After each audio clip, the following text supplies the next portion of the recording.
This is part 24 of our Minish Cap walkthrough, and in this part we'll be taking on the third and final part, of the Fortress of Winds. That's fine. I'll admit what I did the last time to end our video. Yeah, basically I got caught by a wall master, went to the beginning, I just decided to start the next video right here. I mean, it's for the better because hopefully those following our walkthrough will not make that mistake. Yeah, exactly. We don't like to end our videos on bad notes, or aka strong notes, I guess you could say with that one. But it just was the easiest thing to do right there. You know, I was totally going to let you go and not even bring it up since we're starting a new part. I was definitely bringing it up. I mean, because like you really should not get caught by those guys, because you can just sit there and swing your sword like crazy, and they're so slow moving that they're not going to get you. They shouldn't, but man, we struggled shooting them with the bow there. Well, it wasn't so much we, it's more me. Well, the bow takes forever to like cock in this game. Yeah. And that's actually an upgrade that will begin later on in the game, which I haven't used it yet, but it takes too long. It just takes too long. And like I said, well, I try to tell you, every time I make a mistake, it's not my fault. It's not. You know, I don't have the upgrade yet, or I don't have the the more powerful weapon or something like that. Now I will say, kind of getting back to this part finally, I guess.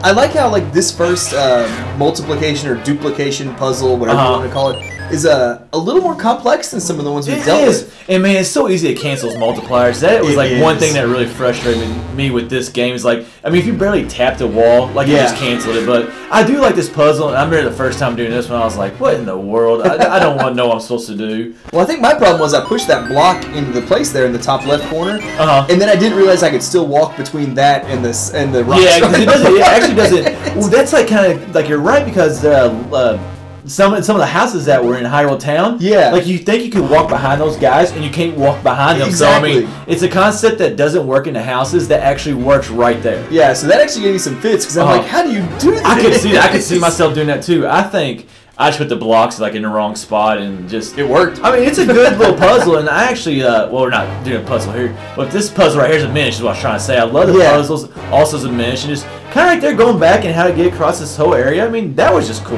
Yeah, and I just like you said, having to fight these, or not fight, but like dodge these the rolling spike things by dropping in the holes and things like that, I thought was really well done. Well, you can't drop in those holes. No, because you just lose like a heart or half a heart or quarter, so it's not that bad, but still. And then trying to keep between the two moving spike things. That was pretty neat to me. Yeah, I mean, we finished it, or we finished it. We finished it. We've missioned it. Like, I mean, I really like the concepts that they used being a Minish in this game, and like all the puzzles that came along with being that tiny. Yeah, and it was well done considering that the whole game is based on it. True. But that's neither here nor there. Was it based on being small or the Minish try? Yeah, you know what? That's just we're getting too deep again. We keep getting off track. The problem is this dungeon. Because the dungeon stinks. That's why I keep on getting off track. It really does. And when we do put together our dungeon ranking video for Minish Cap, this will be last. This will be last. I haven't really thought about it, but I'm guessing this might be last. I think that's a pretty safe bet. I didn't know that. Now here's the thing: can those wall masters get you if you're Minish? I don't know, and I had no desire to find out. I didn't want to test them right there, because obviously we start off this video with me after getting captured. But well, I didn't think the guy was going to move out of the way there for a second. I thought he was just going to keep moving out there till you. I kind of I was moving around top like to hope to get him through, but he wasn't really budging there for a little while, but. For some reason, I don't think they could get you as a Minish. I'd rather not push it. You would think, well, definitely push it, but you would think they wouldn't be able to see you though. You would hope, because no one can see the Minish in the towns and anything like that. Well, that's what I hope was the point with every Zelda game, like the whole time through. Yeah. Like the entire Zelda game, nobody could see me. That'd be the best Zelda game ever. You need the stone mask from Majora's Mask. Although even the stone mask, you couldn't be invisible to all enemies, if you remember correctly. There was a few that could see. Yeah, there's a few that could see in that game. Which is fair. Is fair. I love the pattern of the tiles on the floor, both above and then when you drop down here. It looks like a skull, which is perfect because you're getting the boss key. So it seemed like it was just a really neat pattern. I do like it. Yeah, and you got to make sure you fall down the right side. There's I mean, it's not a lot of backtracking, but there's a little bit. So there's definitely a little bit. Like I said, we've already done a little bit of backtracking in this, but I mean, even though I don't like this dungeon, I actually find myself liking the way it was laid out. Yeah, the layout wasn't bad at all. Just like the 5 doors you kind of had to go through. It looked confusing. I mean, it made it a little bit tougher, but just. It's just, I don't know, it's so bland, really. I don't know. And just bad theme, bad colors, not a ton of enemies around. Yeah. That's funny, like, there are not a lot of enemies in this dungeon. No. In my opinion. Because usually, like, I guess 2D games, like I always feel like they make up for it like in enemies. Like sometimes in 3D games we don't have a lot of enemies in certain places. And I feel like 2D tries to make up for that. I think so too, and I think part of it is like with the 3D you can do better puzzles, so there's less reliance on enemies. But that's just I don't know. There's some 2D ones I've gotten stuck on pretty good. Very true.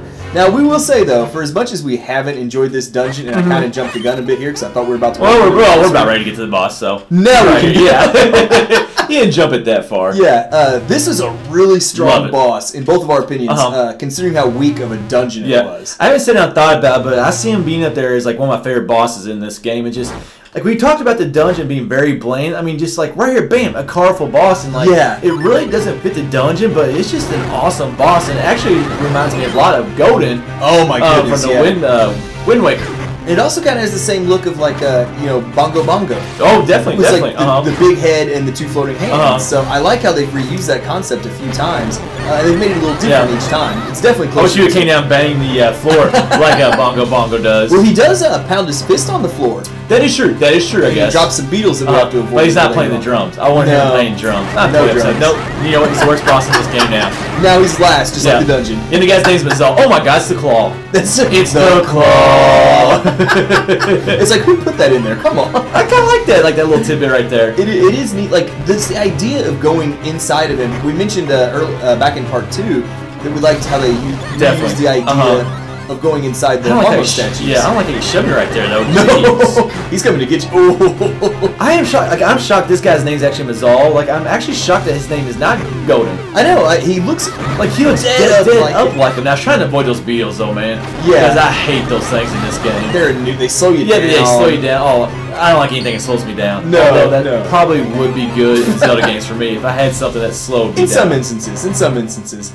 But yeah, I like how they add each time you go in here, it gets a little more complex. Like, this time, you have to dig using the item you actually got.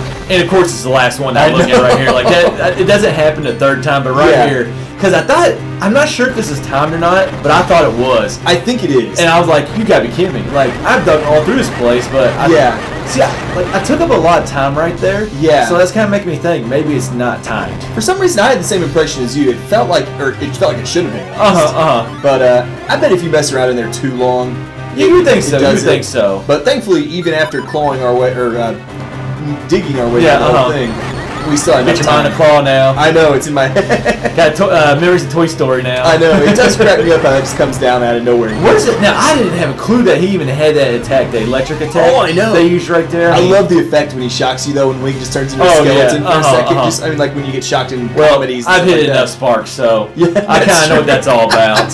You've seen that effect enough What's funny is I get hit by him after I had the magical boomerang.